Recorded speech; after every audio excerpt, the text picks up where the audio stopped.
En esta lección vamos a continuar con el análisis de datos que provengan de una serie de tiempo. Y para esto vamos a profundizar en lo que sería el uso de modelos generalizados aditivos, también conocidos como GAM. Pero antes de eso, vamos primero a hablar un poco de lo que serían suavizadores no lineales, porque en muchos casos cuando tenemos una función en el tiempo, o puede ser algún otro tipo de variable independiente, podría no seguir una respuesta lineal. Entonces, hay varias formas de acercarse al patrón de los datos y los suavizadores no lineales ayudan en ese sentido, describiendo las ondulaciones que tenga esa serie. Para esto tenemos lo que se conocen como suavizadores del tipo Loess, que ajustan a una función cuadrática en un área local, que puede ser especificada la cantidad de puntos que esa área local tiene que modelar. Y también están los que se conocen como logos, que hacen lo mismo en un área local de puntos que se especifica, ajustan por una regresión lineal. En ambos casos se utiliza mínimos cuadrados para poder poner la línea de ajuste en los datos. Y al final de cuentas, lo que tenemos es que por estas regresiones locales se puede, en conjunto de estas, producir el patrón que tienen los datos. Otra manera sería utilizando modelos generalizados aditivos. Y entonces, dentro de estos modelos, hay una variedad de análisis que se pueden hacer y como pasa en los modelos lineales generalizados o GLM, se puede evaluar factores fijos, factores que van a influir sobre la media aritmética de los niveles de ese factor. Entonces podemos tener, como pasa en todos estos tipos de modelos, la hipótesis de ver si esas medias aritméticas son diferentes. Y se puede ver ese efecto con los factores fijos. Siempre se va a agarrar uno de los niveles del factor como referencia para ver el efecto.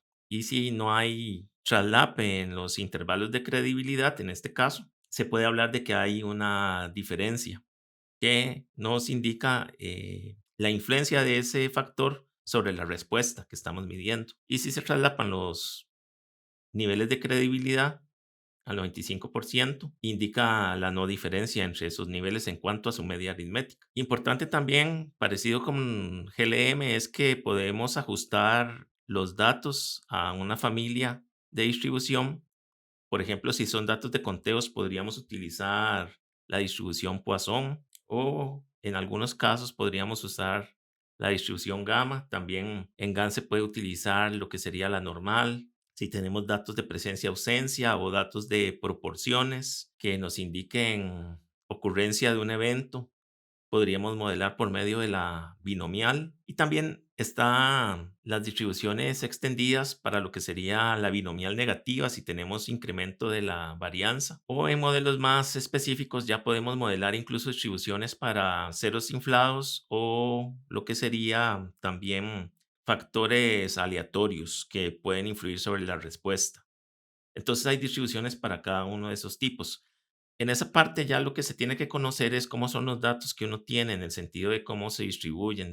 Y lo importante de esto es que aparte de los factores fijos, como sería en los que queremos ver promedios, en los modelos GAN podemos meter covariables o predictores. Y lo importante de esto es que no están restringidos como en los GLM a que sea una respuesta lineal, sino que podríamos tener diferentes tipos de respuestas con ondulaciones que nos indican patrones que no podríamos hallar por medio de un GLM o un modelo lineal simple. Y de esta manera busca el tipo de función que puede explicarnos la respuesta en base a los predictores. Estos temas están extendidos en el libro de modelos generalizados aditivos de Simon Good, el cual es una referencia bastante completa y de donde he sacado algunos de los ejemplos para esta presentación. Entonces la idea es poder encontrar funciones que no necesariamente sean lineales y que nos expliquen la variable que nos interesa como respuesta. También nosotros podemos meter lo que sería el efecto combinado de dos variables predictoras sobre la respuesta, lo que sería una interacción para ver cómo se comporta. similar como se haría en una NOVA o en un GLM, donde podemos meter términos en interacción. Y acá una ganancia que tenemos es que podemos meter el tiempo o variables donde no esperamos una respuesta necesariamente lineal. También otra ventaja que tienen los modelos GAN es que la toma de datos puede estar espaciadas, no estar de forma equidistante, que si estamos analizando tiempo, esa era una de las restricciones que íbamos a tener con un modelo del tipo ARIMA, donde los datos tienen que estar tomados en intervalos definidos de tiempo. Pero con un modelo GAN podríamos tener, y como pasa en muchas series de datos, que hay periodos donde no se tomó información y otros periodos donde la información fue tomada de forma más continua. Y el modelo GAN va a poder hacer una interpolación entre esos periodos. Obviamente, no vamos a querer meter datos espaciados por una gran cantidad de tiempo que no podamos con seguridad saber qué ocurrió, pero nos sirve para series en las que vamos a tener ciertos gaps a lo largo del periodo de tiempo y que no nos van a impedir encontrar los patrones generales que hay en esa serie, en el caso de series de tiempo. Y esto mismo puede ser para otro tipo de variables que queramos ver como predictores, muy especialmente para el análisis de gradientes ambientales, en el caso de la ecología, donde podríamos tener datos tomados a diferentes altitudes y modelar la respuesta de alguna especie que queramos ver su abundancia, su presencia, ausencia. Entonces, en ese sentido, estos modelos son bastante versátiles. Como lo que mencioné con los suavizadores LOES y LOWES, en los modelos generalizados aditivos también vamos a utilizar suavizadores. Aquí van a ser del tipo spline cúbico. Y si tenemos una serie de datos alojados a lo largo del gradiente X, podemos ver puntos donde vamos a tener curvaturas. De esta manera, en estos puntos a los que se les llama nudos, es donde vamos a tener el polinomio que describe localmente si es un punto mínimo o un punto máximo dentro de la ondulación en la curva. Y con la primera derivada de la función se puede encontrar cuál de esos puntos es el mínimo y cuál de esos puntos es el máximo dentro del intervalo de la curva. Y para saber en los demás puntos, si tenemos un mínimo o un máximo local, se utiliza la segunda derivada. Y en esos puntos, la segunda derivada va a ir cambiando de valores negativos si el gradiente va en descenso a valores positivos si el gradiente va a ir en ascenso o viceversa, de valores positivos va a cambiar a valores negativos si el gradiente aumenta y después disminuye.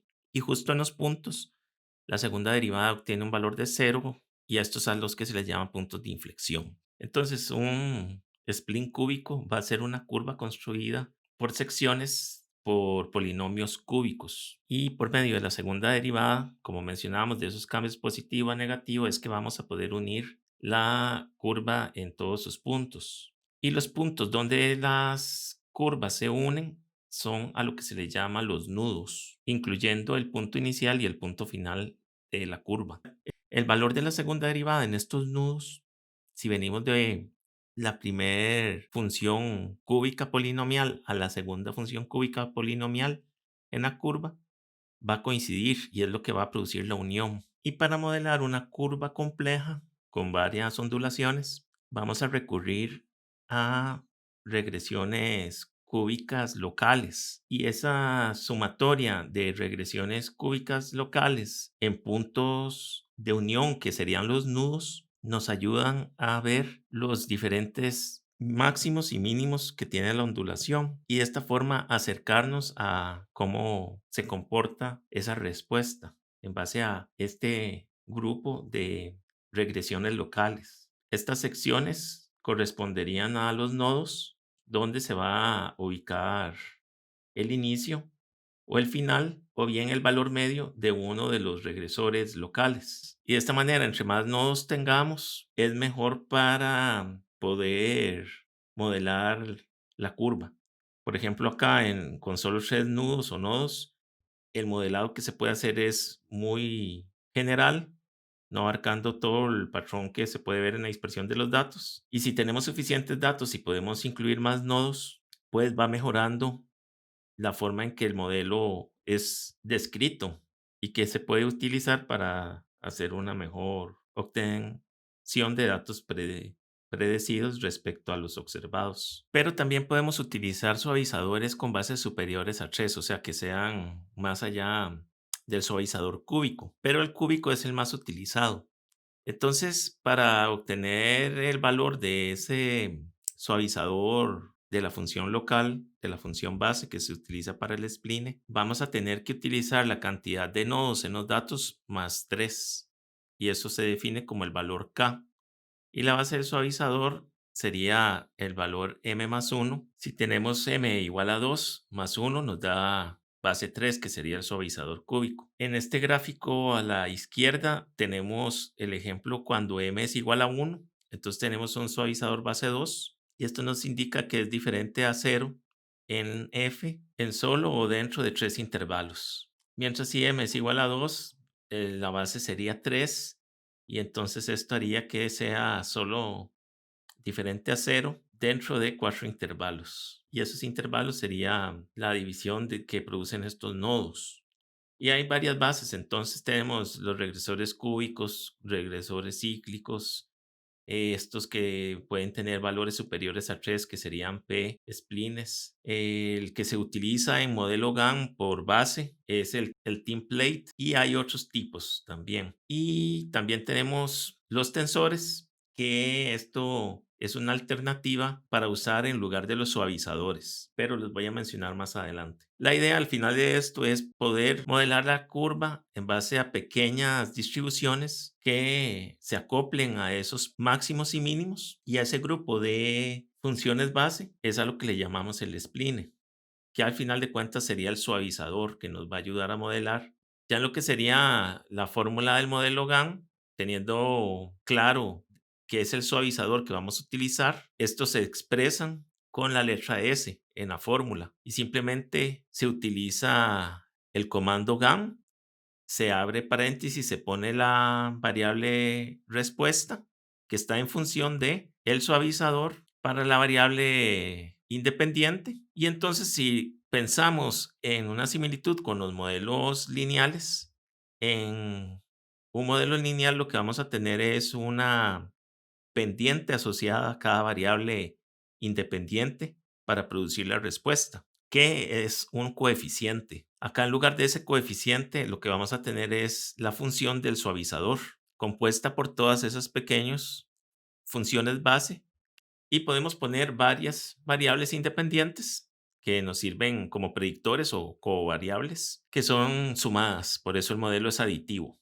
Y acá lo que vamos a poner después es una coma y la familia de nuestros datos. En este ejemplo se utilizó la distribución gamma y asociado a la distribución gamma, la función de enlace es por logaritmo. Entonces, para cada familia que utilicemos de datos, va también a haber una función de enlace que tenemos que indicar. En algunos casos va a ser la identidad de la variable, pero por ejemplo en la gama suele ser el valor logarítmico. Esto va a indicarnos también que si estamos usando una gama, no vamos a poder tener valores de cero en la variable, por lo cual habría o bien que usar alguna constante que se le sume para que no sea cero y se pueda distribuir junto con esta función de enlace, o buscar una distribución que sea más apropiada para esos datos.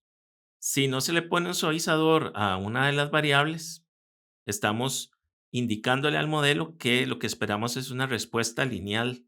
Mientras si ponemos el suavizador, podemos tener otro tipo de regresiones que no son lineales.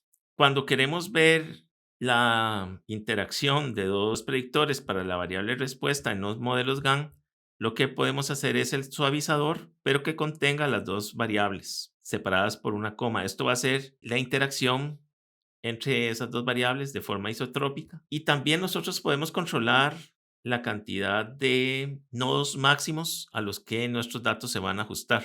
Indicarle un valor de K. Si no lo ponemos, el suavizador va a buscar el valor automáticamente. Y esto es lo que nos va a hacer es llegar a un máximo de ondulación que le estamos permitiendo a la curva. Finalmente, esto se va a traducir en la cantidad de grados efectivos de libertad que el modelo tiene. Pero podría ser que si ponemos un valor de K muy bajo, no estemos representando bien el patrón porque estamos con una ondulación más simple que la necesaria para modelar los datos. Pero eso se puede identificar en el chequeo del modelo. Otra cosa importante es que si las variables que estamos metiendo tienen escalas muy diferentes, eso puede afectar un poco al suavizador. Y en esos casos, y también cuando las variables que queremos en interacción tienen unidades diferentes, lo mejor en lugar de un suavizador es usar un tensor. Y el tensor, aparte de eso, va a ver el efecto de cada una de las variables por sí sola y en interacción. Mientras que el suavizador siempre las va a ver en interacción nada más. Entonces, para hacer el modelo generalizado aditivo hay que tener conocimiento de cómo son nuestros predictores al mismo tiempo de la distribución de la variable respuesta. Y la salida de estos modelos son este tipo de curvas con unos límites de credibilidad alrededor del 95% y podemos de esta manera encontrar patrones que explican los datos a los cuales se les suele asociar una probabilidad. Y en el caso de series de tiempo podemos ver cuando una población o una variable que nos interese tuvo sus valores máximos, mínimos y cómo fue decayendo o incrementando. En el eje Y siempre nos va a poner la respuesta, pero de forma estandarizada, por lo cual vamos a tener la interpretación como que se alcanzó valores máximos, valores mínimos. No nos va a salir la respuesta en la unidad en que lo medimos originalmente, pero sí podemos obtener los valores predichos por el modelo. La salida del modelo siempre tiene una intersección, pero la parte de los suavizadores es la que se suele utilizar más para resultados. Y acá, en este ejemplo que era con anidación de tortugas, podemos ver cuando se utilizó la función del año, tenemos los grados efectivos de libertad y también tenemos un valor de F y el valor de P. Y acá la otra variable que se metió fue la temperatura superficial del mar con un rezago de un año. Y aquí tenemos los valores también para esa variable. Entonces, si vemos eso en los diferentes lugares donde se hicieron para cada uno de estos modelos y vemos lo que son los grados efectivos de libertad, cuando ese grado es igual a 1, lo que tenemos es una relación lineal. Y conforme es mayor que 1, tenemos cada vez más ondulación de la curva que estamos modelando. Y aquí se puede ver, por ejemplo, en este lugar, cómo la curva tenía 5.5 grados efectivos de libertad, mayor que en el otro lugar, donde aquí el valor de grados de libertad fue más bajo. Y entonces, si lo vemos en la curva, pues sí, es una curva menos ondulada que la del otro lugar que tenía mayores grados de libertad. La otra cosa importante que está en estos modelos es la devianza explicada, que buscamos que sea un valor alto, porque así nos deja menos errores residuales que no se explicaron por el modelo. Estas curvas son ajustadas minimizando el error de los datos observados respecto a los esperados por lo que sería mínimos cuadrados, pero basados en estas funciones que mencioné antes en los suavizadores.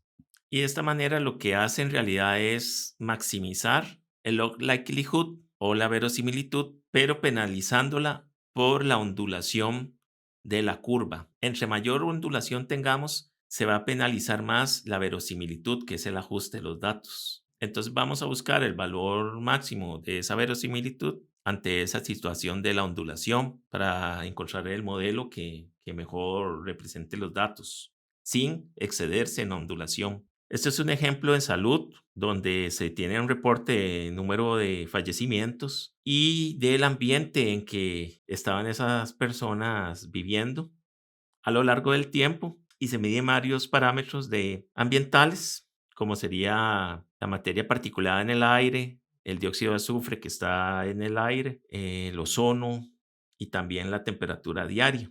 Y para cada uno de estos, pues se ocuparía un suavizador porque no tenemos certeza de si la respuesta se comportaría de forma lineal o no.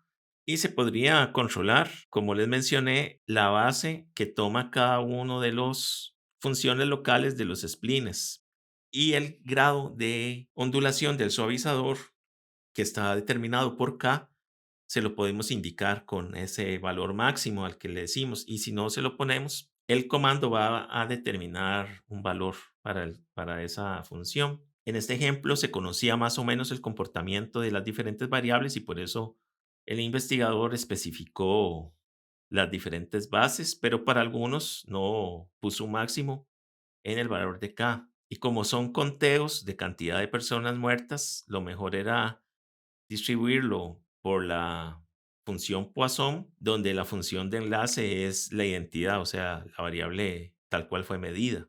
Y esto genera el gráfico a lo largo del periodo de tiempo y cómo reaccionó la cantidad de fallecimientos respecto a las otras variables, donde con el incremento en materia particulada parecía haber una tendencia hacia un incremento muy leve y también un decrecimiento leve con lo que sería el dióxido de azufre.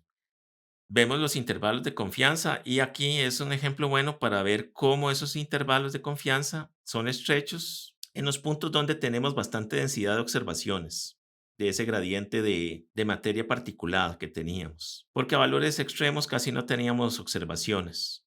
Entonces acá los intervalos de confianza pues se hacen más amplios porque tenemos menos certeza del comportamiento que tuvo la variable en ese punto. Y acá podemos ver lo mismo con lo que sería el dióxido de azufre. Conforme tengamos menos datos, vamos a tener mayores intervalos de incertidumbre o de credibilidad. Mientras donde tenemos mayor densidad de datos tomados, nuestro modelo es más confiable. Entonces, a pesar de que los modelos GAN pueden lidiar con esos gaps en los juegos de datos, sí vamos a tener un precio que pagar en cuanto a la credibilidad del modelo en esas regiones. En este estudio, en la ciudad de Chicago, lo que se tenía eran la cantidad de fallecimientos por día durante un periodo de 1987 al año 2000. Y aquí en el eje X lo que está representado es como cantidad de días, donde los dividieron con un cero a la mitad del periodo de estudio, pero en total eran más o menos 4.700 días que estaban modelando. Pero en los modelos GAN podemos meter el tiempo como años, con meses, como en este ejemplo de las tortugas, y lo mejor es poner el tiempo como una variable continua. Pero esta es otra opción de hacerlo, como en este ejemplo. Ahora, cuando veamos los comandos, vamos a ver el ejemplo de cómo meter fechas y convertirlas en una variable continua. También los modelos GAN nos sirven para ver cambios espaciales y estos cambios espaciales podríamos también asociarlos al tiempo. En el caso de modelos en que queremos ver variación espacial, podemos meter latitud y longitud y que estos interactúen de forma conjunta en el suavizador, a lo que se le llama una interacción isotrópica. Y junto a esto podemos tener otras variables que expliquen la presencia de algún organismo y esto nos produce unas curvas o isoclinas de la variable respuesta estandarizada respecto a la latitud y longitud, cada una de esas líneas asociadas con límites de credibilidad. Y finalmente podemos ya, cuando el modelo está ajustado, hacer un mapa para ver la variable respuesta, cómo se comportó espacialmente.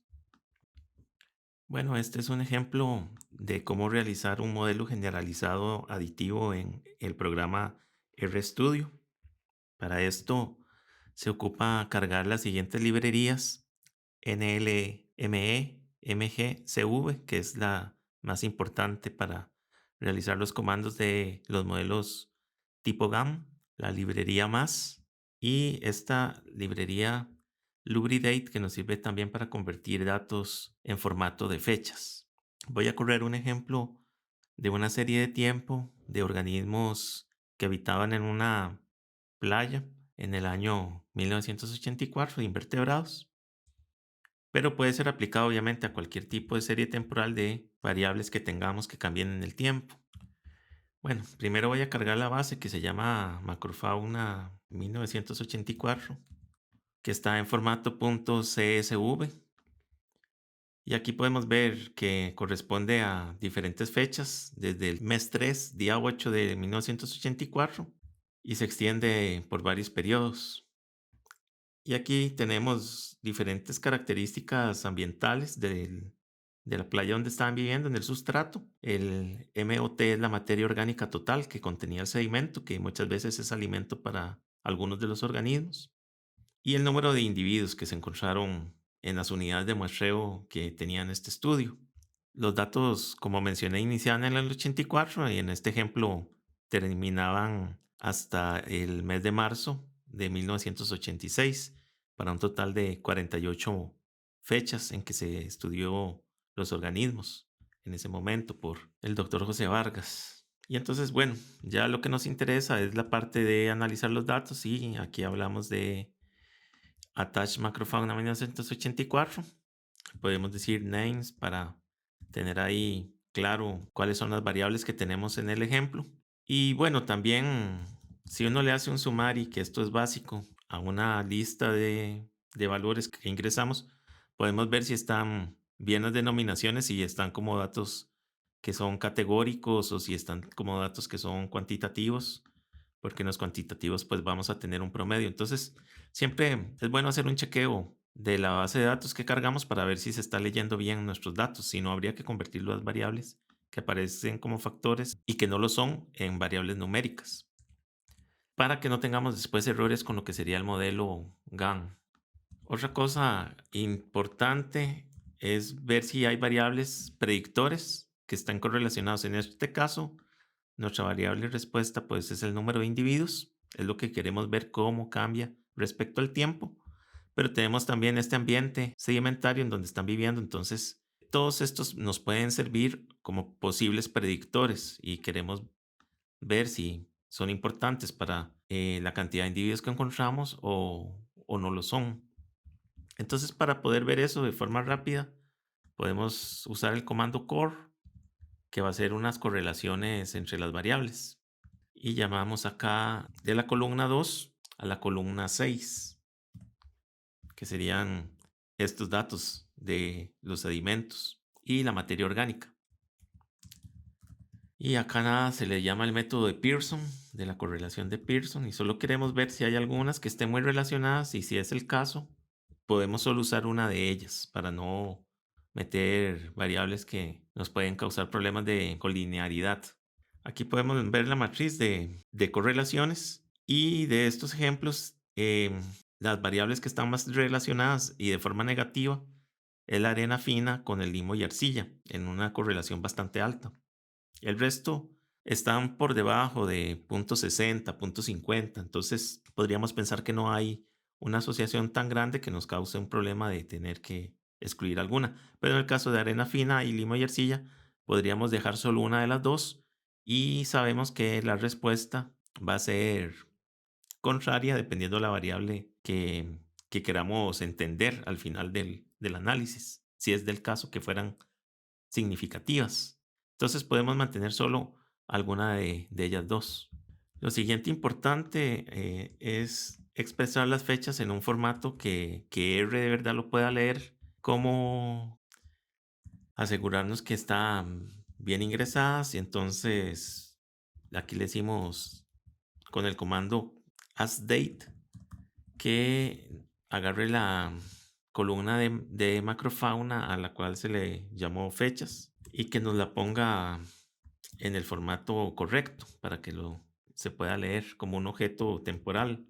Y aquí hay varios formatos, pero como los datos estaban ingresados, venía primero el día, un guión, después venía el mes, entonces ponemos esos símbolos de porcentaje antes para meter esos valores. Y venían los años, pero los años estaban completos, no estaba de forma resumida. Entonces, o sea, venían con 4 dígitos, entonces ponemos una Y mayúscula. Vamos a ver aquí de nuevo, día, mes en números y el año completo. Y para nosotros poder convertir la hora en una variable numérica continua, para poder usarla como predictor. Y vamos a usar el formato de año decimal. Entonces está este comando de la librería Lubridate que se llama Decimal Date y entonces metemos la que hicimos ahora que se llama fechas y aquí vemos cómo resulta en que cambió los meses y los días a unos decimales que se le añaden al año en que se estudió la macrofauna en esa playa. Y de esta manera ya podemos utilizar esto como un predictor continuo. Y aquí queremos ingresar esta variable que hicimos de años en expresión decimal en la base de datos de macrofauna y que queden como una columna en esa matriz que esté en macrofauna y que se llame tiempo. Entonces esto va a crear una nueva variable con esto que hicimos antes. Si vemos aquí los datos, aquí se añadió esa variable. Entonces es importante porque podemos ingresar diferentes combinaciones, no solo en este ejemplo del tiempo, sino que tuviéramos que hacer combinaciones de variables, las podemos ir añadiendo también en la matriz de datos. Le damos Attach para que sea más fácil realizar los análisis con los datos ya guardados en el sistema. Lo siguiente importante que tenemos que chequear antes de poder correr el modelo GAN para ver cómo se comportó la fauna en el tiempo, nuestra variable de respuesta en el tiempo, es ver la distribución que tiene esa variable. Para darnos una idea de qué familia de distribución le vamos a poner, si es, por ejemplo, gaussiana o si es binomial negativa. En este caso, por ser conteos, podría ser Poisson o binomial negativa, como mencioné. Entonces, aquí nos vamos a dar una idea de cómo se está distribuyendo. Y lo primero para hacer como un histograma correcto sería crear unos intervalos de clase.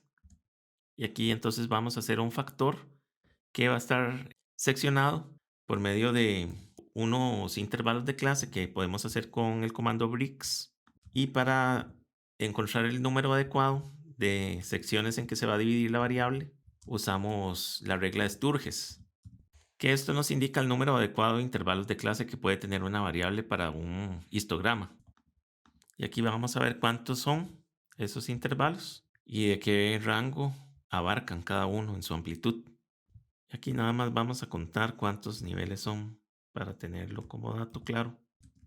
Y son obviamente 5, pero nada más queremos tener el número ahí representado y lo hicimos con el máximo de filas que tiene la tabla arreglada de niveles de intervalos de clase. Otra cosa importante es ver el rango que tiene esa variable y simplemente es el máximo de individuos menos el mínimo de los individuos, que es parte de el análisis básico de cualquier juego de datos que uno tenga. Y ahí tenemos esa cantidad de individuos de rango. Y lo que sería la amplitud, pues simplemente sería el rango dividido en el número de intervalos que hicimos, que eran 5. Y esa es nuestra amplitud para este juego de datos. Ahora voy a pegar aquí ya, con esa información, podemos hacer un histograma correcto para esta variable. Voy a pegar aquí los comandos y voy a explicarlos un poco. Vamos a llamarle al histograma, a este objeto. Y el histograma se hace con el comando hist. Entonces abrimos paréntesis y ponemos la respuesta, que en este caso es número de individuos.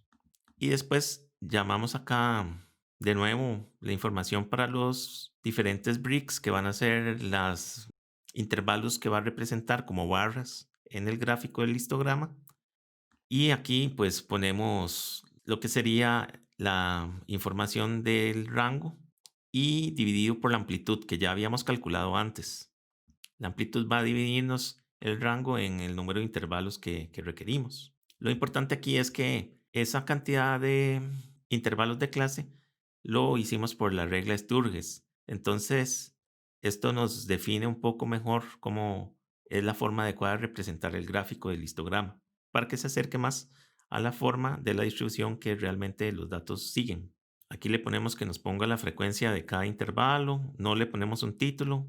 En X ponemos que son los individuos, porque en este caso lo que tenemos son una variable que son conteos de individuos, entonces nos los va a representar de esa manera, de tantos a tantos individuos, de tantos a tantos individuos.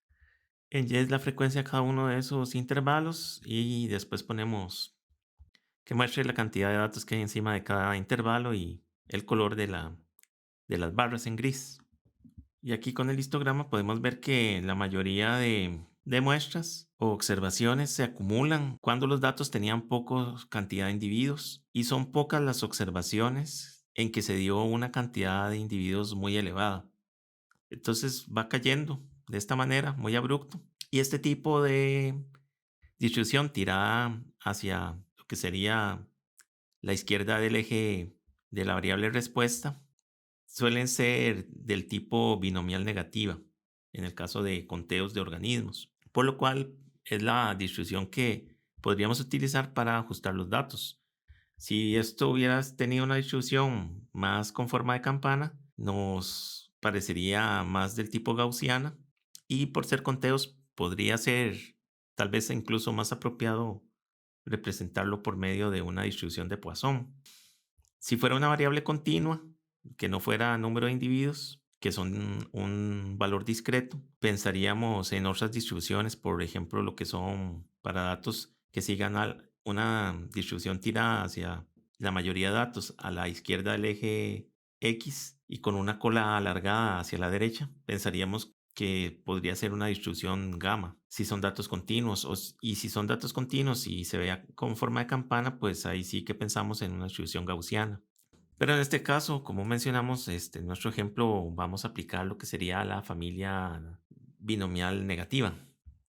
Entonces lo mejor es iniciar con un modelo saturado, un modelo donde vamos a tener todas las variables para ver cómo se comportan y después podemos filtrar cuáles no nos satisfacen para que el modelo sea representativo de los datos. Y es muy fácil, el comando es GAN de modelos generalizados aditivos. Abrimos paréntesis y metemos nuestra variable de respuesta, que son los individuos, que van a estar en función del suavizador para el tiempo. El suavizador entonces va a buscar cómo responden los individuos ante esta variable, creando estos spline y que van a hacer la ondulación de la respuesta respecto al tiempo.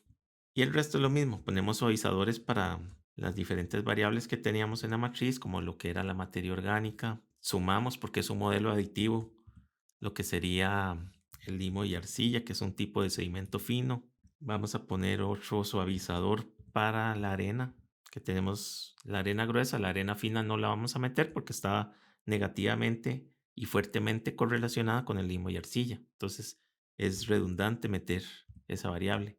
Y la otra que metemos es la grava. Entonces en esto es muy parecido a un modelo lineal o a un modelo generalizado lineal en que tenemos diferentes variables que sirven como predictores de la respuesta y tenemos que evitar también esos problemas de colinearidad de los predictores. Ok, ponemos una coma y ahora le decimos la familia de los datos, que en este caso es la binomial negativa, que se expresa como NB y se abre un paréntesis sin nada dentro para que esto sepa que va a llamar a esa familia de distribución y aplicarla a los datos. Y bueno, le decimos que es de los datos de macrofauna. Y con esto podemos correr ya lo que sería el modelo. Y va a ser muy parecido a una tabla de ANOVA, en que nos va a mostrar las variables, los predictores y las probabilidades asociadas de que cambió nuestra variable respuesta respecto a ellos. Entonces, esto se llama, igual como en otros modelos en R, con el comando sumari y nos crea esta tabla de respuesta al modelo GAN, donde nos indica varias información. Viene la distribución binomial negativa, la función de enlace, es cómo manejo los datos, y en este caso les aplicó el logaritmo para poder facilitar que se asocien a esa variable, a esa distribución de datos. Por ejemplo, muchas veces normalizando una variable, uno le aplica el logaritmo natural y ya eso hace que los datos se transformen hacia la normal. Esto es algo similar lo que está haciendo el modelo GAN, debido a que nuestros datos le dijimos que sigan la distribución binomial negativa. Y entonces la función de enlace pues es del tipo logarítmico. Pero no estamos transformando directamente nuestros datos, sino que estamos usando esta distribución para que el error se ajuste a ella. Y bueno, la fórmula nos la repite para asegurarnos que todo está bien. Y ya viene acá la intersección. Si nuestro modelo tuviera factores fijos, también saldrían por acá las estimaciones para esos factores fijos, igual como ocurre con una ANOVA o un GLM. Y ya ahora sí tenemos los factores predictores que fueron donde se aplicó los suavizadores a la respuesta. Y está acá el primero, el del tiempo. Nos tira los grados de libertad efectivos. Y después nos tira otra medición de los grados de libertad rectificados que tiene el análisis, un test de chi cuadrado y la probabilidad asociada, que en este caso nos da que es significativo para el tiempo, lo que nos indica que hay un patrón temporal presente en los datos. Y después vienen las otras variables del sedimento que en este ejemplo pues no son significativas Y podríamos pensar en simplificar el modelo eliminándolas, iniciando por la que sea menos significativa. Y de esa manera ir viendo si podemos quitarla del modelo o si necesitamos retenerla. Muchas veces podría ser que una variable que no es significativa necesite estar retenida en el modelo porque nos ayuda a explicar mejor los datos. Y si la quitamos, podría ser que un efecto que esté significativo pierda significancia. Entonces, eso es una parte importante. No siempre es necesario quitar todos los que son no significativos, sino que podemos ver esto en relación a cuánto el modelo explica. Y también tiene que velar la pregunta inicial que teníamos. Si esa predictor era parte de nuestra hipótesis inicial, deberíamos mantenerlo para demostrar un poco con la tabla un apoyo de si está en favor o en contra de la hipótesis que habíamos planteado. Aunque también si se elimina, podría ser que eso se presente como argumento para indicar que no era un factor relevante para la respuesta. Tira otras estadísticas como el R cuadrado ajustado, la devianza explicada, que esta sí es importante que sea un valor alto. En este caso, 72% es bastante bueno. Y nos tira aquí el cantidad de datos que teníamos, 48, y un valor de ajuste que vamos a explicar más adelante. Pero siempre se busca que sean estos valores de ajuste, los diferentes tipos que producen los modelos GAN, que sean valores bajos, que vamos a comparar con los diferentes modelos que se produzcan. Lo siguiente es graficar el modelo y para esto usamos el comando plot y le ponemos esta función page para que salga todo en una sola lámina. Y aquí podemos ver la respuesta en el tiempo, como al inicio del monitoreo de estos datos. En 1984 empezó la abundancia a decaer y hay un punto donde se vuelve a hacer un pequeño pico de abundancia. Y conforme avanzó el tiempo, esto fue decayendo hasta un mínimo, que fue más o menos a la mitad del año 1985. Y tras de eso empieza a retomar la abundancia, la fauna en esa playa. En el gráfico, los intervalos que salen son al 95% de credibilidad.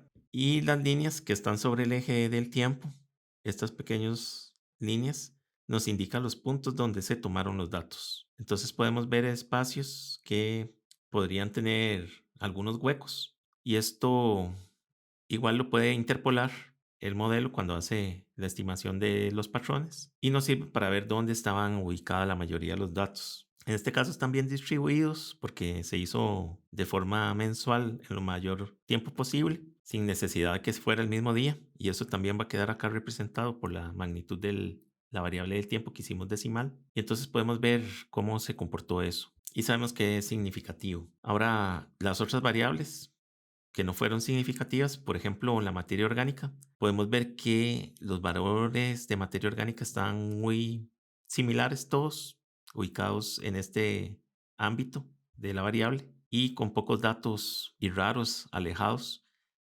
y no dio significativo. Y además que aquí podemos ver que conforme menos datos tengamos, esos límites de confianza o de credibilidad se hacen muy amplios en variables. Lo mismo podría pasar acá si tuviéramos pocos datos, estos límites podrían ser bastante amplios. Y siempre que hay traslape en la altura, si vemos respecto a otro punto de comparación en la línea, no podríamos hablar de que hay una diferencia en esos momentos. Pero si no hay traslape en ciertos momentos, como esta zona, que el límite inferior no se traslapa con esta zona de este mínimo, en la tendencia podríamos hablar que aquí sí hubo un bajonazo significativo en la abundancia. Lo mismo que el patrón que venía descendiendo de acá, que significativamente tiene unos intervalos que están por encima del resto de la línea. Y en este ejemplo, bueno, aquí vemos los gráficos para los factores que no fueron significativos y que deberíamos pensar en simplificarlo. Pero antes de eso hay que hacer también otra inspección del modelo que es necesaria para ver que no estemos cometiendo un error en la estimación de los suavizadores. Y lo que vamos a hacer es con el comando gamcheck. Y aquí vamos a ver un análisis de lo que serían los residuales. Aquí tenemos el cuartil, el cucuplot, y vemos que, bueno, no hace una línea del todo recta, entonces por ahí podría haber un problemita ahí. Pero los residuales Básicamente tienen bastante similitud con la normal, salvo por algunos datos extremos. No lo vamos a hacer acá, pero podría uno pensar en eliminar esos valores extremos o buscar alguna forma de corregir si era del caso, aunque en algunos casos no es indicado quitar ciertos valores porque no nos lo permite lo que estamos estudiando. Podría ser un punto importante de que hubo una afectación ambiental y que tengamos que explicarlo por otra vía, pero en cuestión del modelo, aquí también podemos ver que hay cierta linealidad entre lo que serían los valores esperados y la respuesta, pero la misma situación ocurre de que tenemos alguna dispersión de datos por ahí. Sin embargo, si vemos el modelo que nos tira acá el chequeo, una cosa importante para saber que el suavizador fue adecuado, el que se calculó, es que los grados efectivos de libertad estén por debajo del valor de K, no se parezcan mucho.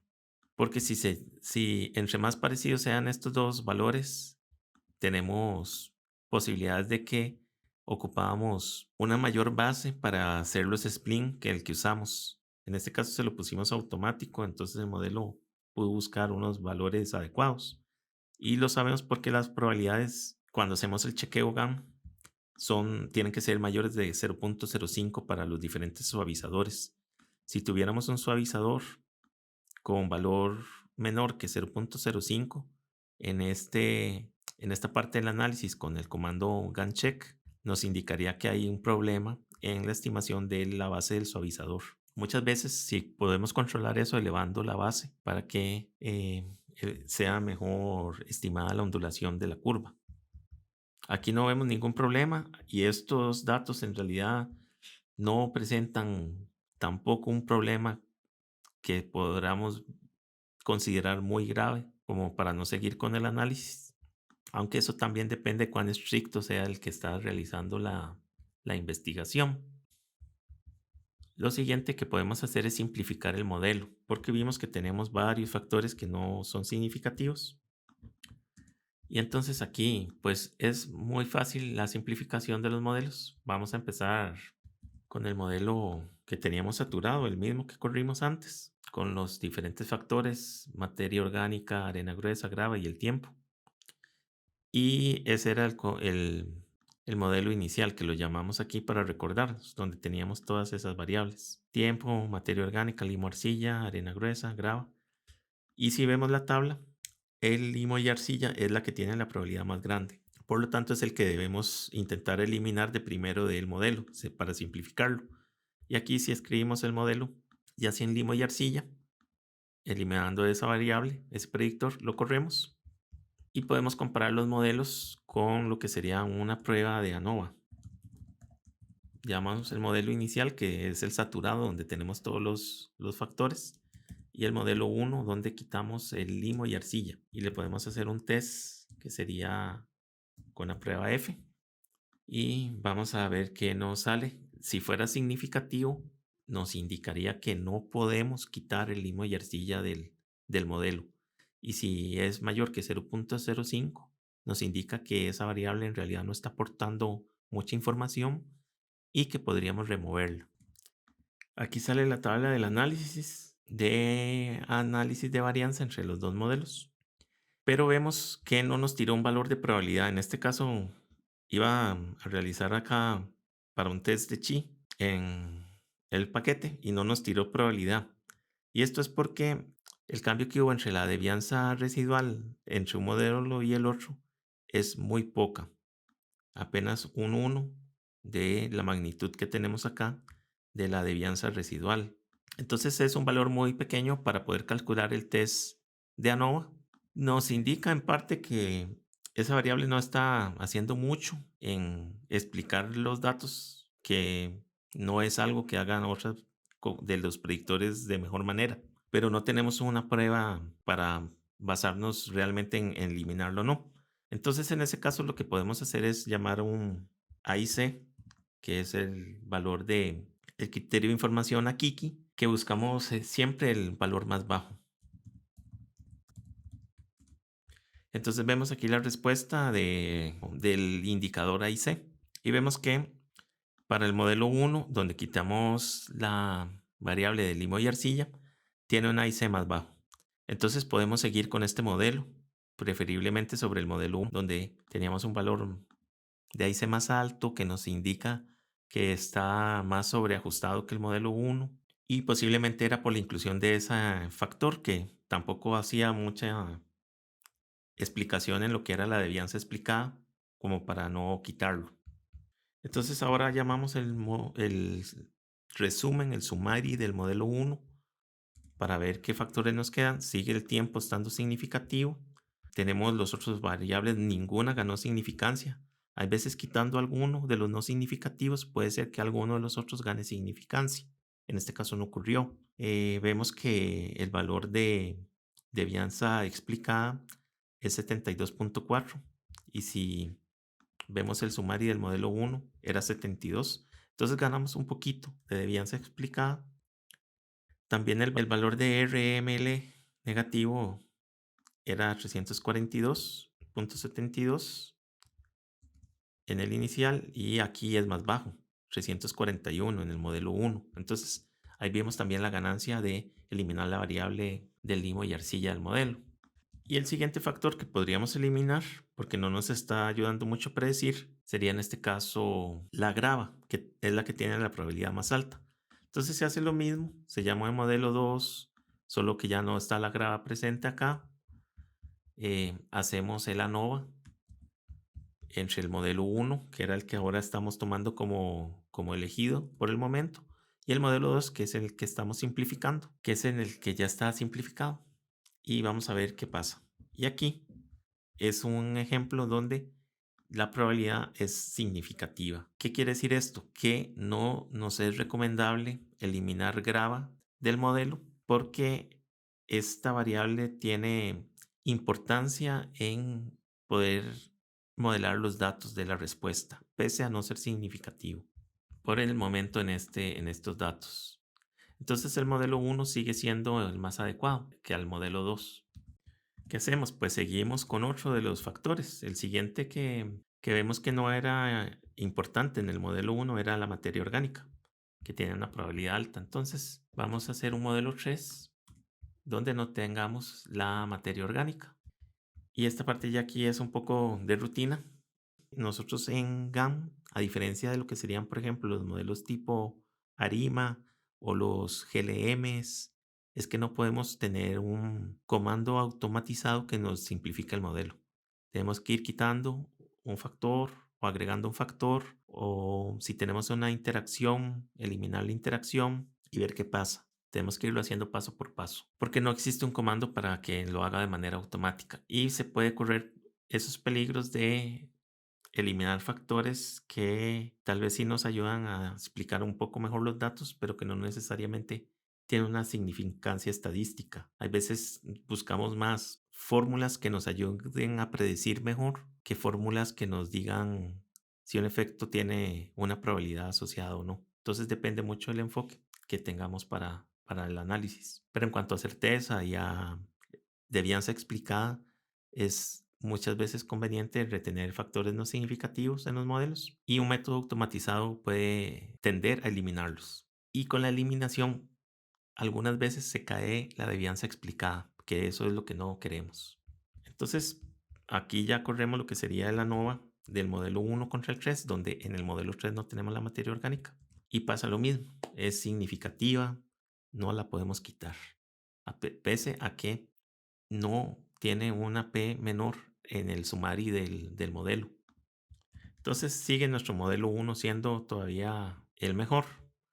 Ahora el siguiente, que ya tiene una probabilidad baja de la arena gruesa. Y sería el que tenemos que probar eliminar. Entonces aquí está el modelo 4. No tiene la arena gruesa. Lo mismo de nuevo, el ANOVA entre los dos modelos. Y aquí vemos que en este caso, eliminando lo que sería la arena gruesa, la probabilidad es superior a 0.05. ¿Qué quiere decir eso? Que no hace falta que la arena gruesa esté en el análisis. Podemos suprimirla para simplificar el modelo. Entonces ahora nuestro modelo más adecuado es el modelo 4. Y vemos el summary del modelo 4. Y acá esto sería la forma en que estaría ese modelo. Aquí nos bajó un poquito la devianza explicada respecto a los anteriores, pero no es tanto Y además que sí, el valor de RML bajó. Entonces, eso nos indica que hay menos sobreajuste. Y como esto no cayó de forma abrupta, nos indica que tampoco era tan importante que estuviera retenido en el modelo. Entonces, lo mejor es eliminarlo. Pero bueno, aquí lo importante es que ahora, como tenemos un nuevo modelo indicado, que es el 4, uno podría parar acá y quedarse con este por decir que no era necesario eliminar más cosas. Pero como ahora este modelo lo tenemos como el mejor por el momento, podríamos hacer el mismo ejercicio de simplificación a partir de del 4. Entonces aquí vemos que lo mismo, tenemos estas dos variables que no nos están informando mucho. Y ahora que quitamos el otro factor, podríamos revisar si hace falta que las mantengamos, tomando en cuenta esos criterios que mencioné antes. Entonces vamos a hacer un modelo 5 donde no vamos a poner la materia orgánica, que tenía una probabilidad muy alta ahora. Aquí es la mayor. Y comparamos el modelo 5 contra el 4, contra este. Y pasa lo que nos ocurrió al inicio, donde no tenemos una certeza de que quitando esa variable ganemos o perdamos información, pero sí vemos que la devianza que produce ese cambio es muy pequeña como para que nos forme aquí una probabilidad. Entonces, podríamos pensar que no hay mucho aporte. Llamamos una IC del modelo 4 con el 5 y obviamente el modelo 5 pues tiene una IC más bajo. Entonces, el modelo sin la materia orgánica parece ser mejor. Y el último factor que tendríamos que ver si hace falta retener, ahora que el modelo 5 lo tomamos como un poco mejor y que tampoco ha caído mucho, vean que el modelo 5 mantiene todavía un valor de la devianza similar, sería la grava. ¿Vale la pena retener o no la grava en este modelo ante esta evidencia? Y entonces se hace lo mismo, ahora sin la grava, solo tenemos el suavizador para el tiempo en el modelo 6, que era el único factor desde el inicio que nos daba significativo. Y corremos esto, ok, y corremos esto, y el ANOVA nos dice una situación similar, no tenemos una P, entonces ponemos la opción más limpia que tenemos para resolver es esto. Estas situaciones donde no nos sale una P es por medio del AIC, buscar el AIC más bajo siempre. Y en este caso es el modelo 6. Y el sumario del modelo 6, pues lo que nos indica es eso. La variable tiempo es la significativa y es la que nos importa para nuestra interpretación de los datos. Si uno ve ya después lo que el autor concluyó sobre estos datos, es que en esa zona las características sedimentarias se mantuvieron más o menos estables, era un ambiente bastante homogéneo y lo que variaba mucho en el tiempo era el tipo de las condiciones climáticas, atmosféricas y de salinidad del agua, que no son variables que teníamos aquí medidas, pero que marcaban una estacionalidad en los organismos que tienen que ver con esos picos y esos mínimos que vimos en la secuencia de datos. Entonces vamos a ver las comparaciones por medio de AIC de los modelos que hicimos. El modelo original, que era el saturado, el modelo 1 que lo usamos en varias partes del análisis, y el modelo 6 que es el más simplificado que obtuvimos al final. Y aquí vemos cómo fue bajando ese valor de AIC. Entonces, este modelo, pese a estar simplificado, no perdió mucha devianza explicada y por lo tanto tomamos que es adecuado para nuestros datos.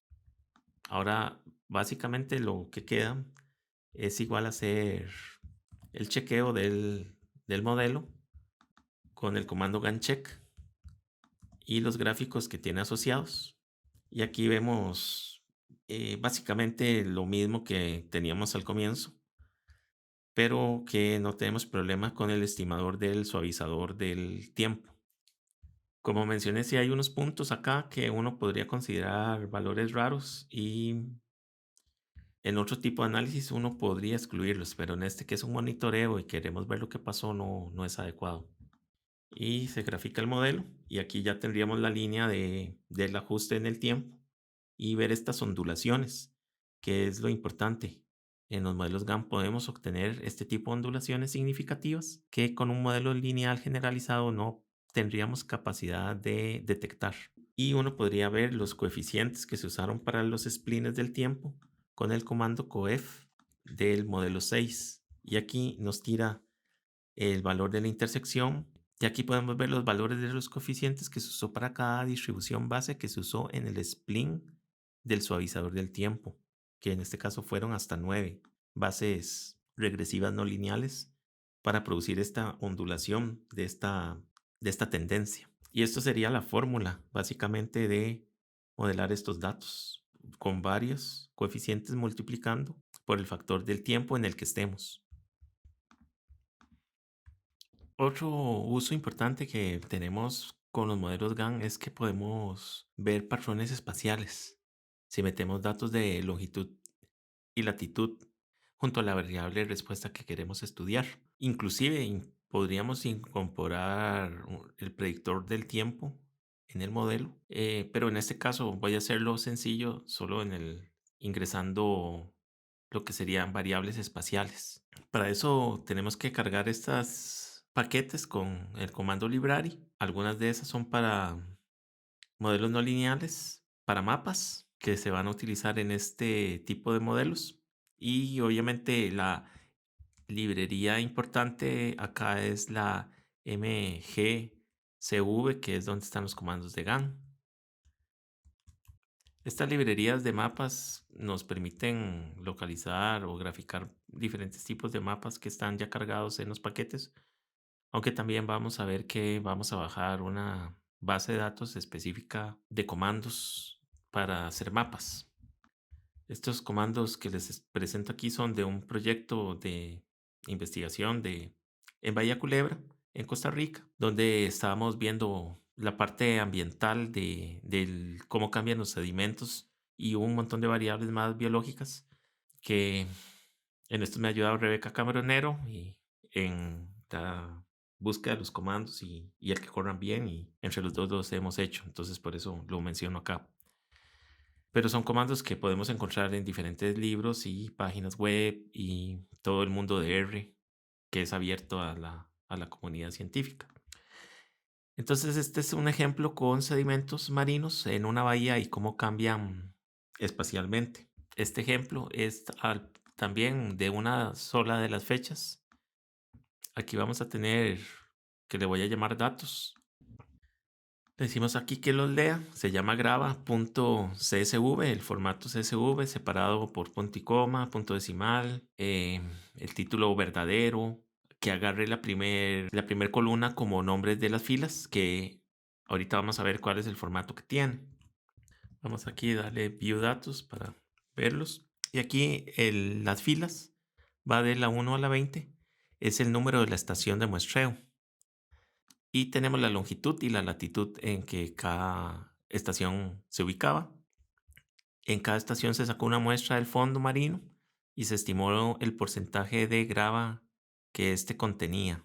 En porcentaje, la profundidad en que se hizo la toma de la muestra del fondo marino, que iba desde los 48 metros hasta los 7 metros de profundidad. Y después acá este valor que se llama índice de área, básicamente es de la ubicación en una grilla, en una cuadrícula, que contenía diferentes cuadrantes en que se dividió la zona de la región de estudio y nos indica en qué cuadrante de ese mapa estaba ubicada la estación. Esto va a quedar más claro más adelante, pero es muy usual que en muestreos ecológicos primero se tenga que hacer un patrón, una limitación de la zona de estudio y ya sea de forma sistemática o azarosa, determinar dónde se van a ubicar las zonas de muestreo. Entonces, básicamente eso es lo que indica esta columna, que más adelante va a quedar más claro. En este caso era un muestreo sistemático, pero por la distribución geográfica de la zona se tiene esta orientación de los datos en diferentes cuadrantes. Ok, hacemos un attach de los datos, el summary muy necesario para ver que todo se esté leyendo bien. Y aquí vemos que sí, nuestros datos todos son cuantitativos, entonces acá tenemos promedios, mínimos, máximos para todos. Entonces en ese sentido sabemos que está correcto esa parte de nuestros datos para poder hacer el modelo GAN. Ok, lo inicial es tener un mapa preliminar de la zona. Y entonces aquí podemos, con el comando par, hacer un panel. Y también vamos a poner unos márgenes. Y llamamos con el comando map una base de datos de mapas, que son unos mapas sencillos, nada más de línea de contorno, para trabajarlos. Y después podemos hacer un mapa un poco más elaborado, pero para trabajar el modelo más sencillo vamos a usar esta base de datos. Y le ponemos un límite de la longitud donde nos están ubicados nuestros datos en X. El mínimo le decimos, abrimos un vector y le decimos que el mínimo, en este caso era Bahía Culebra, se ubica en -85,71. Y la longitud máxima sería -85,63. Máxima en el sentido de que está más hacia el lado derecho en el eje X, mientras que la mínima está en el lado izquierdo del eje X, como naturalmente estaría ubicada acá. La longitud iría decreciendo en valor hacia Greenwich. Y hacemos lo mismo con lo que sería la latitud. Entonces el mínimo, que estaría en la parte baja del eje Y, sería 10,56 latitud norte. Aquí lo estamos solo poniendo en grados decimales. Y tenemos el máximo con 10,65, la parte más superior. Entonces es importante esto. En nuestros datos de latitud y longitud tenemos que ingresarlos de forma grados decimales, no grados minutos y segundos, ni otro tipo de proyección. Entonces se puede cambiar esto para poderlos ubicar de mejor manera. Si se utiliza preliminarmente herramientas como Google Maps o Google Earth, en Google Earth es fácil cambiar las preferencias de datos que tengamos en latitud como grados, minutos y segundos, pasarlos a grados decimales. Y en R también hay formas de calcularlo. Pero sí es un requisito para facilitar la parte cuantitativa que nuestros datos estén de esa manera. Igual como fueron tomados en el campo, aquí están en grados decimales, que es la forma más fácil para poder analizarlos de forma cuantitativa, para poder calcular patrones y correlaciones entre ellos con otras variables. Y en los GPS también, eso se puede especificar para que tomen los valores en esas unidades. Y le ponemos que ponga un borde verdadero y que el interior no lo pinte, no lo rellene, solo queremos el borde. Entonces así quedaría los comandos para hacer este mapa preliminar. Entonces ubicando así podemos graficar cualquier parte del mundo y ese es el contorno. Ahora le ponemos los ejes de latitud y longitud de esta zona de estudio. Lo otro que queremos aquí, ahora ya que tenemos el mapa con los ejes, es ver dónde caían nuestros puntos de muestreo dentro del mapa. Y podemos usar el comando points. Le decimos la longitud, que en esta matriz se llamaba long_sant, y la latitud, que se llama lat.sant. El sec nos da el tamaño del punto que queremos graficar. En este caso voy a ponerlo como unos círculos. El valor de grava sobre el máximo que había en ese fondo. La grava es arena gruesa, simplemente. Y le ponemos un color rojo. Aquí multipliqué esto por 4 para que se vea mejor el tamaño. Y entonces ahí están ubicados. Entonces aquí podemos ver dónde en nuestra bahía que estamos haciendo el análisis teníamos más valor de ciertas variables. En este tipo de mapas de los datos World Hires, las líneas no son muy precisas. Por eso algunos puntos caen en tierra. Pero como mencioné, esto lo estamos haciendo preliminarmente. Pero esto nos da una idea de dónde estamos.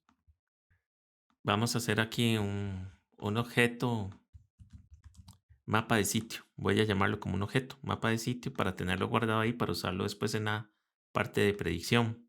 Pero básicamente es lo mismo.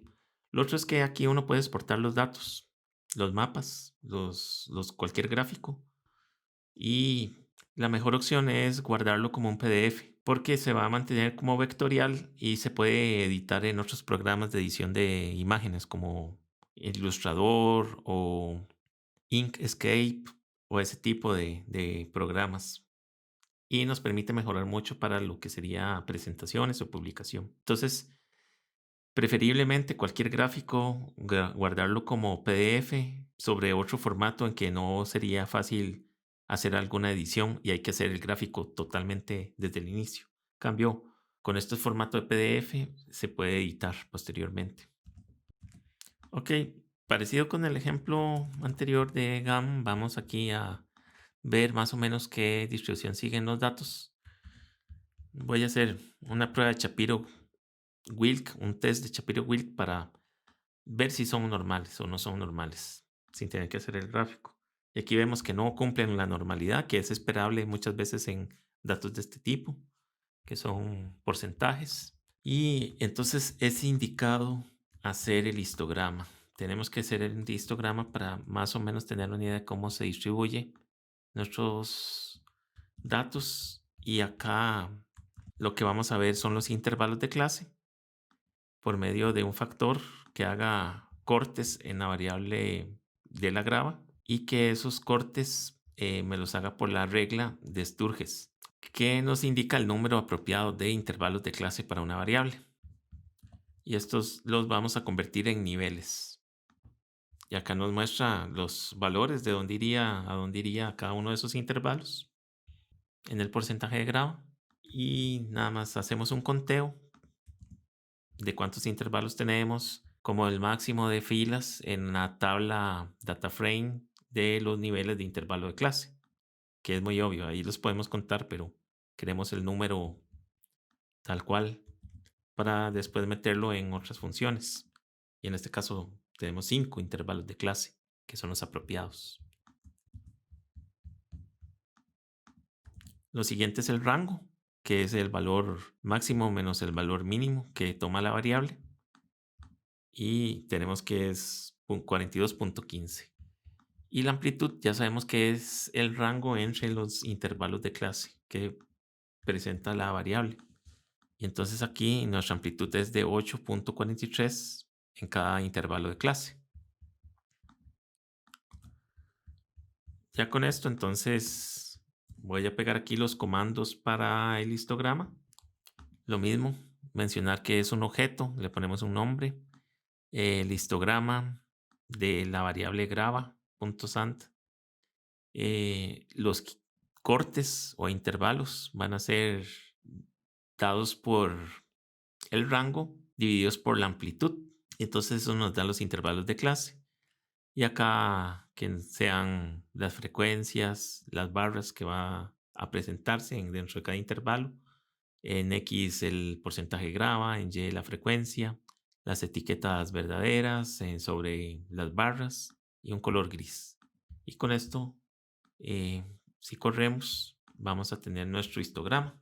Y en este histograma igual vamos a ver acá que hay muchos datos acumulados al inicio del gradiente porcentual de la grava y que van descendiendo conforme se hacen mayores los porcentajes de grava, salvo acá que tenemos 3 estaciones, pero el patrón general es una tendencia a estar ubicados hacia el lado izquierdo del eje X o el lado inferior, por lo cual esto es claro que al ser una variable continua nos indica una distribución posiblemente O que se acerca a gamma, que es la que deberíamos usar para estos datos.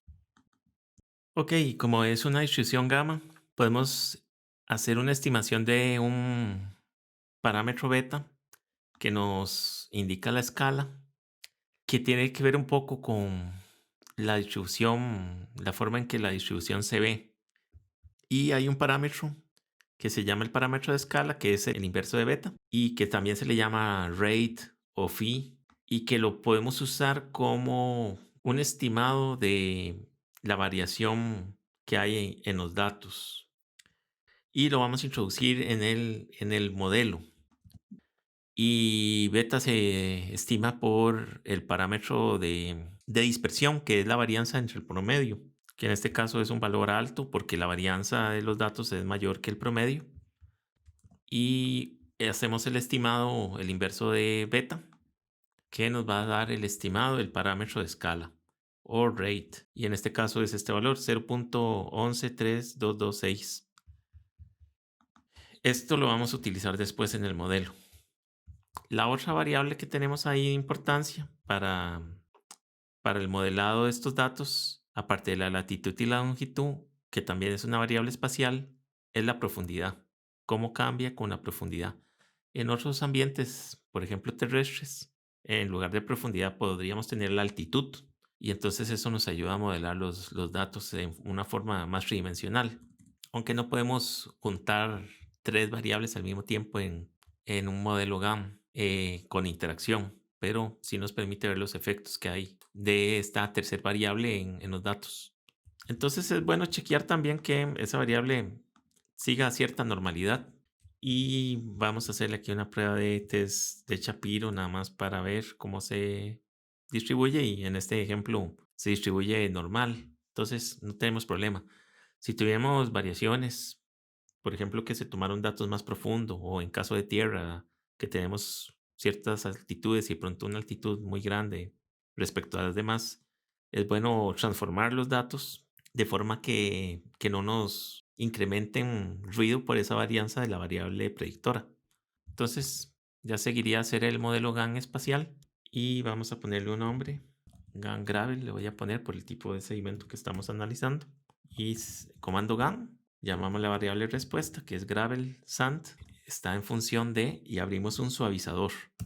Y aquí ponemos la longitud. Y la ponemos en interacción con la latitud, una interacción del tipo isotrópica. Y aquí la interacción se pone de esta manera, las dos variables divididas por una coma. Yo le voy a especificar aquí la base para el spline que vamos a utilizar para la suavización. Y vamos a usar un spline del tipo TS, que son una base para suavizadores del tipo template que nos permiten hacer este tipo de interacciones de una forma más eficiente. Y vamos a ponerle la cantidad de nodos en 2 para poner el mínimo y ver si es necesario después incrementarlos. El K sería el exponente del spline que vamos a usar, pero tiene que ver con los nodos que tiene los datos para poder hacer el ajuste. Y hacemos lo mismo, un suavizador para la profundidad y le decimos que los datos, data, es igual a lo que llamamos datos. La familia de la distribución, pues ya dijimos que es gamma, por lo que analizamos antes. Y aquí nos pide la escala. Podríamos ponerle -1 y significa que no la conocemos. Y entonces el comando lo va a estimar.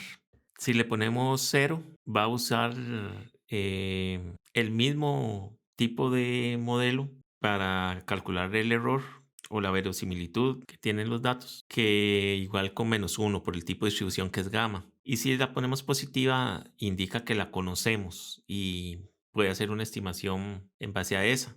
Con lo que hicimos antes, tenemos ese aproximado o valor que creemos que explica un poco la variabilidad que hay en la distribución y entonces lo ingresamos.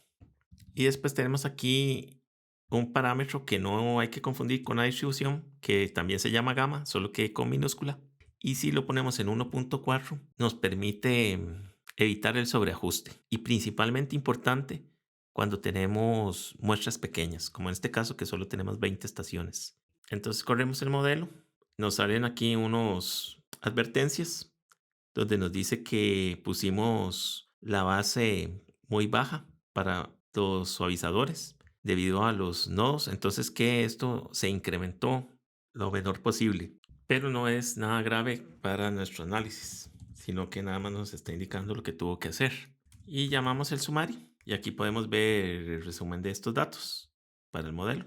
Familia gamma usó la transformación o la función de enlace del tipo inverso. Esto quiere decir que nuestros resultados van a estar expresados como el inverso de la variable respuesta, que es de importancia si queremos después ver los valores predichos. Viene la fórmula de nuestros datos y tenemos, bueno, pues la intersección, que aquí este estimado, pues como ya les mencioné, si lo hacemos al inverso, nos da el porcentaje de la constante. Pero como mencionamos acá, muchas veces eso no nos interesa tanto como si el efecto de los suavizadores. Acá tenemos lo que sería la longitud interactuando con la latitud y nos da un valor significativo que nos indica que tenemos patrones espaciales de cambio en la variable debido a la posición geográfica donde nos ubiquemos.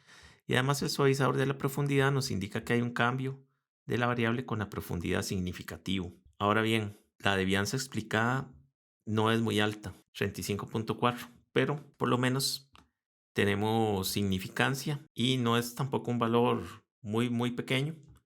Entonces, algo de explicación de el patrón de la grava en esta bahía lo podemos solo obtener en base a estas tres variables espaciales. Lo otro puede venir de factores que no tenemos contemplados en el análisis y que podrían ser incluso cosas que ocurrieron antes en el tiempo. Vean que aquí la escala estimada es la que nosotros originalmente le dijimos. Si nosotros le hubiéramos dicho que la escala era -1 y el comando la tiene que estimar, aquí nos hubiera puesto el valor que usó por medio de la optimización para encontrarlo. Tenemos ya el modelo con factores significativos, ahora tenemos que revisarlo para saber que no estamos cometiendo errores en la estimación de los suavizadores. Y el comando gancheck nos va a analizar los residuos del modelo Gran Gravel, que fue el que hicimos. Entonces, corremos esto y vamos a ver cómo se ven. Vemos la línea ajuste, aquí hay unos datos que se salen un poco, aquí por acá también un valor extremo, pero aquí esto se ve más o menos bien distribuido, aunque tenemos muy pocos datos en esta zona, como para poder ver un poco mejor esto. Eh, los residuales siguen cierta normalidad y aquí vemos un patrón no del todo lineal entre los valores esperados y la respuesta. Entonces tal vez aquí hay que mejorar un poco lo que sería la variable respuesta para que alcance una mejor normalidad en sus residuos. Tal vez algún tipo de transformación previa y revisar la distribución de esos datos transformados y correr el análisis de esa manera para intentar modelarlo un poco mejor. Pero para efectos de este ejemplo podemos seguir suponiendo que estábamos con un modelo un poco más correcto. Vamos a graficar por acá el modelo y otra cosa antes de graficar el modelo es que nuestros valores en el chequeo, en el GAM check, los valores de cada suavizador fueron sobre 0.05. Entonces nos indica que no tenemos problemas en la forma en que se calcularon con las bases que el programa estimó, porque vemos que los grados de libertad se mantienen bajo el valor que está en K. Entonces, el valor de K que se puso para, por el comando para modelar la respuesta fue adecuado. Entonces, en ese sentido, podemos seguir también con el análisis por ese lado. Lo que tenemos es un poquito de problemas con algunos datos de los residuales. Entonces, acá vamos a graficar el modelo. Este gráfico con líneas es la interacción de la latitud y la longitud.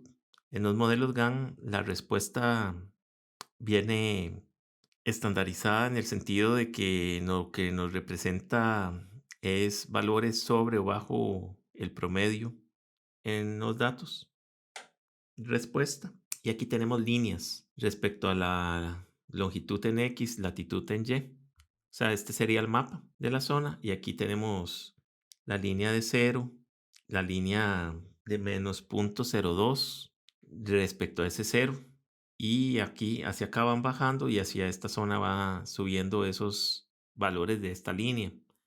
Y tenemos los límites de credibilidad asociados a la línea, donde el rojo es el valor inferior y el verde es el superior. Entonces, esto lo que nos indica es hacia dónde va incrementando o reduciéndose una variable. y que no se traslapen las líneas de credibilidad. Por ejemplo, acá esta isoclina de cero está separada de la siguiente inferiormente y de la superior. Entonces nos indica un cambio, un gradiente en dirección noroeste significativo de la grava en el sedimento. Acá tenemos el valor de menos 0.02 y aquí el valor de 0.04. Pero hay que recordar que la respuesta está expresada como al inverso por ser de la distribución gamma. Entonces esto después lo vamos a destransformar para poderlo ver ya espacialmente, de forma más clara, como valores de porcentaje. Sí le podemos poner las líneas del mapa encima, pero antes de eso tenemos también que ver cómo se comportó con la profundidad.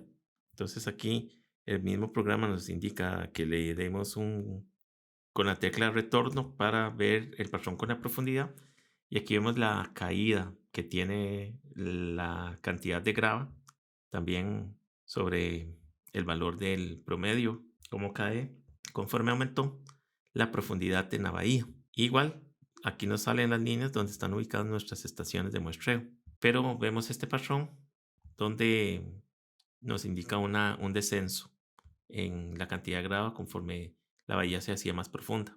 Y ahora sí, nos devolvemos con estos cursores para los gráficos y ponemos las líneas del mapa. Entonces, con el comando lines, llamamos el objeto que habíamos hecho antes, que se llamaba mapa del sitio, y le ponemos un color para que lo grafique encima. Puede ser cualquier color que uno quiera para que se vea, pero aquí vemos cómo el contorno de tierra cae sobre el patrón de interacción y ya nos va dando una idea, porque estos son el patrón significativo de isoclinas significativas de cómo fue cambiando espacialmente nuestros datos. En este caso es un gradiente, como mencioné, que va en dirección noroeste, que básicamente va dividiendo la bahía en el lado más sur y el lado más norte en cuanto a la cantidad de grava. Pero en otros ejemplos podríamos encontrar picos o valles en los datos que nos indican máximos y mínimos de los valores espacialmente. Entonces,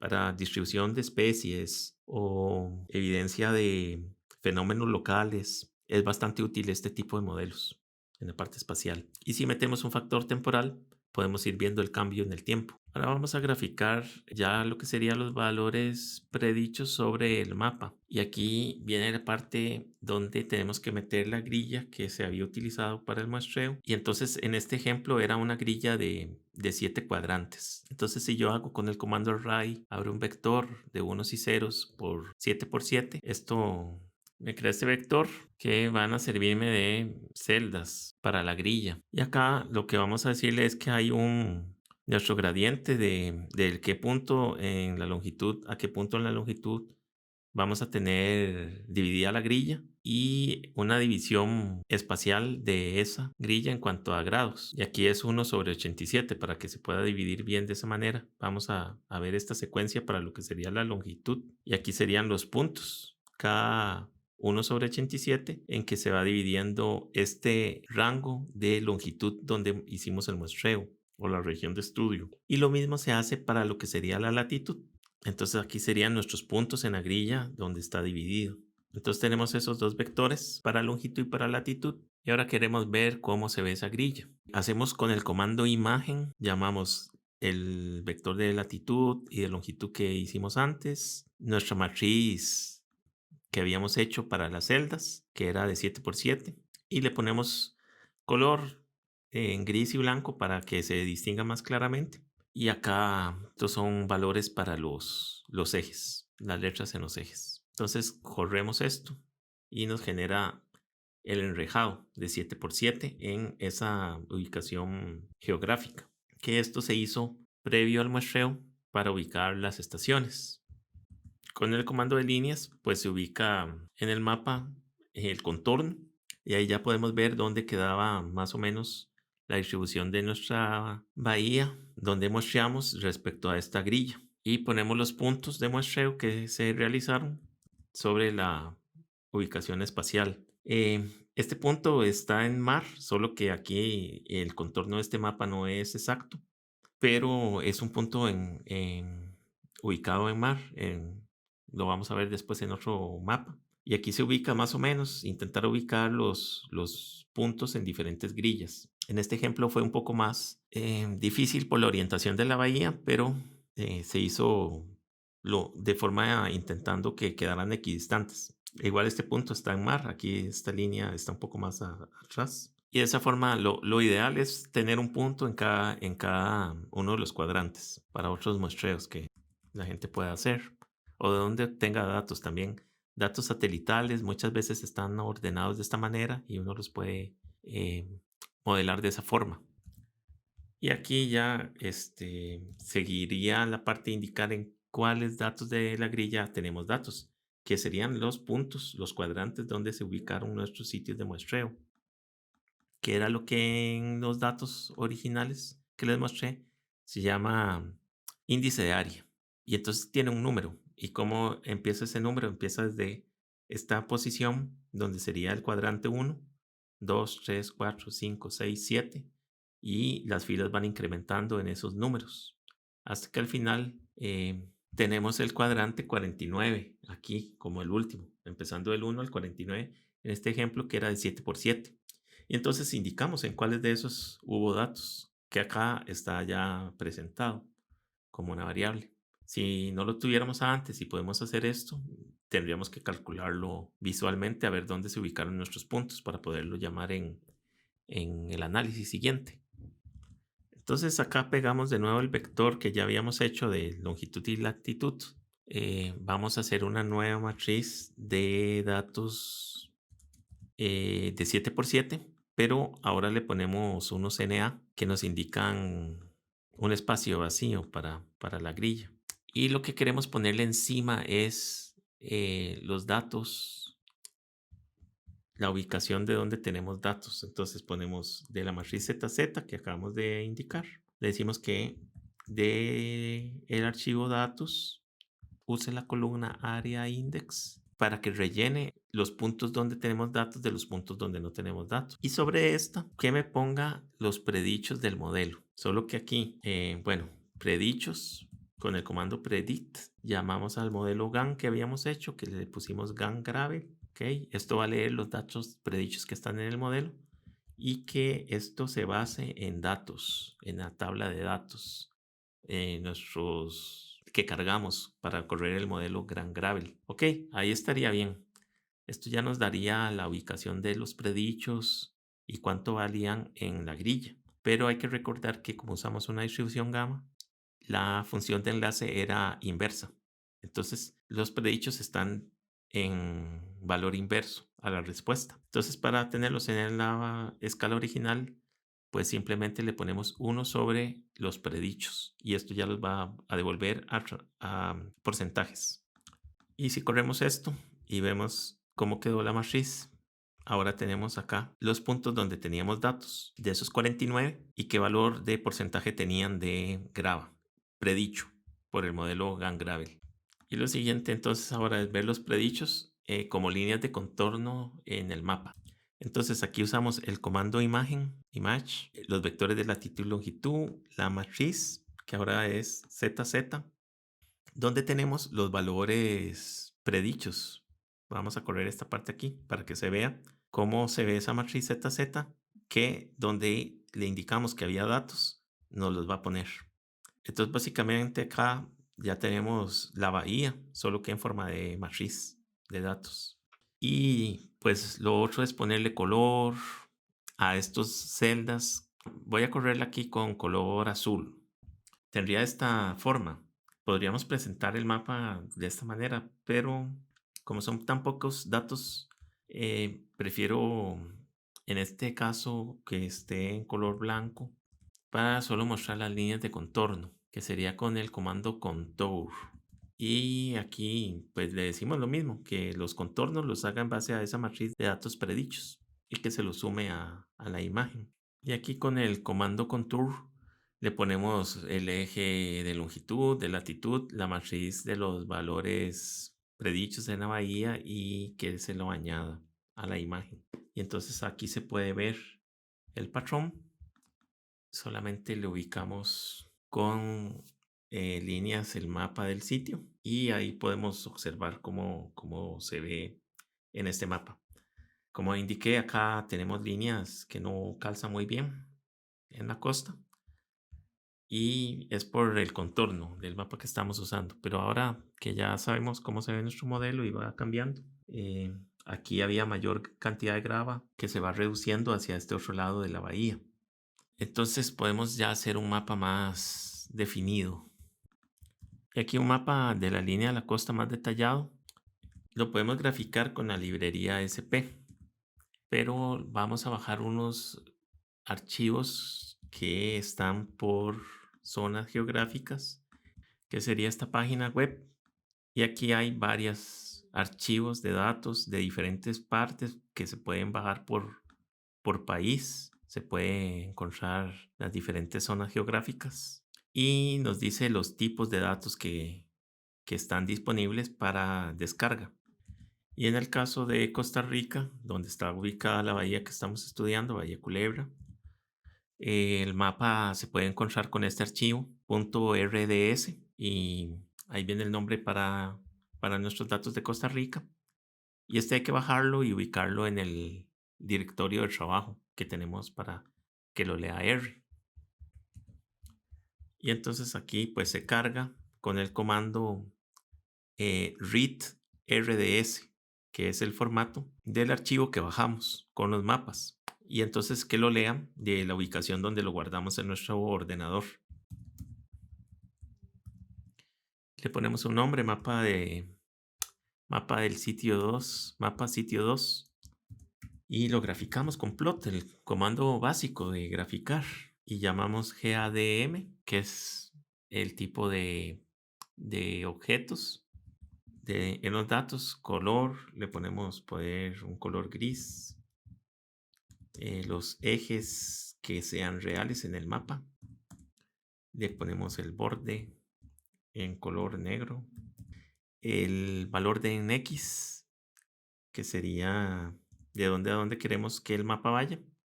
Aquí hay que jugar un poco con los valores de la latitud y la longitud para que quede la ubicación más adecuada en nuestro mapa del aspecto del lugar de estudio que queramos representar. Entonces, hay veces hay que cambiarlos un poco para que se vea suficientemente bien. Y ponemos lo mismo para la latitud con el valor de Y lin. Y siempre aquí en X va a ser de izquierda a derecha y en Y de valores bajos a altos, que sería en este caso de sur hacia norte, en este hemisferio norte donde estamos. Ok, y estos serían los comandos para hacer el mapa. Y aquí podemos ver que este mapa tiene mayor detalle en la línea de costa que con el que estábamos trabajando.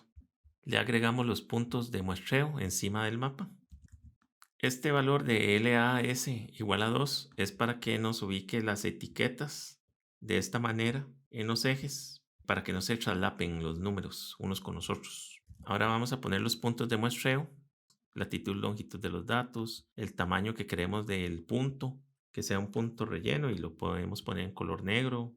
Y aquí está la ubicación. En este mapa, aquí, sí podemos apreciar que se ubican bastante bien los puntos de muestreo. Vamos a correrlo. Aquí se ve la totalidad de los puntos de muestreo y salen correctamente ubicados en el mar y en el punto donde se hizo la toma de muestra de sedimento. Y entonces a este mapa, que tiene una mejor resolución, que ya podemos usarlo para la figura final, le ponemos las líneas de contorno que habíamos hecho del modelo. Entonces, aquí estamos llamando la matriz que va a tener referencia a esos valores predichos. Vamos a ponerle aquí que estos contornos salgan en azules para que tengan un aspecto más llamativo en la publicación o en la presentación.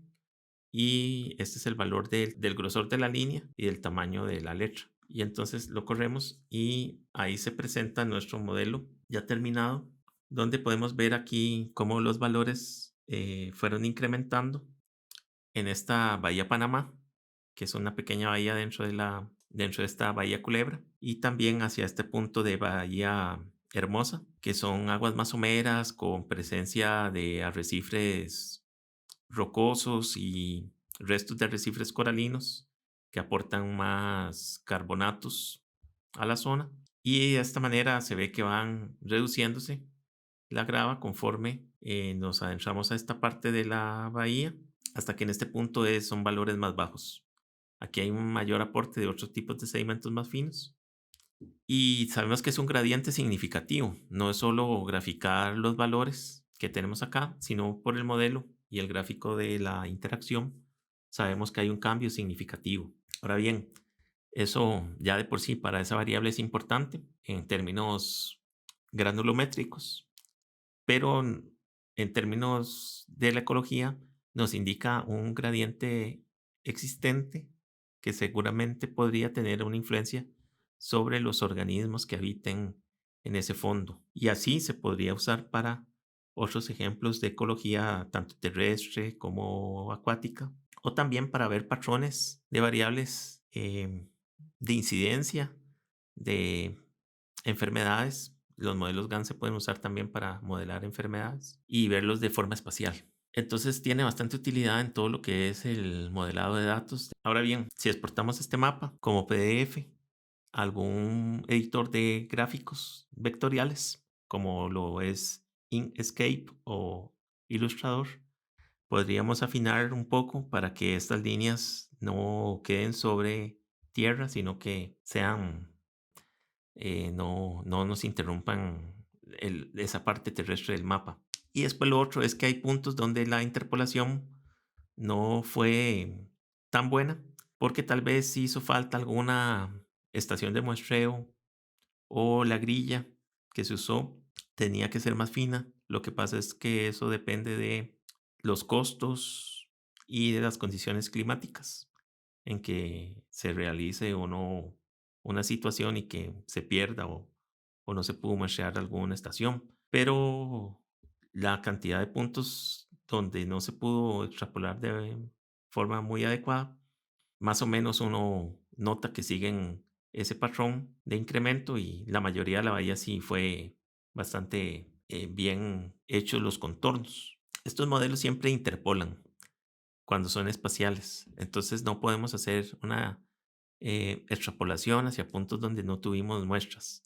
Por eso todos los valores van a ir dependiendo de la grilla donde estábamos y del área de esa grilla que indicamos en la matriz para el modelado de los contornos. Grillas más finas con más puntos de muestreo nos van a dar más claridad y entre más amplias sean nuestras grillas, la incertidumbre espacial va a ser mayor porque solo tenemos un valor predicho que cumple para el área que le estemos indicando. Entonces, todas esas son ya partes que dependen para la buena modelación de datos.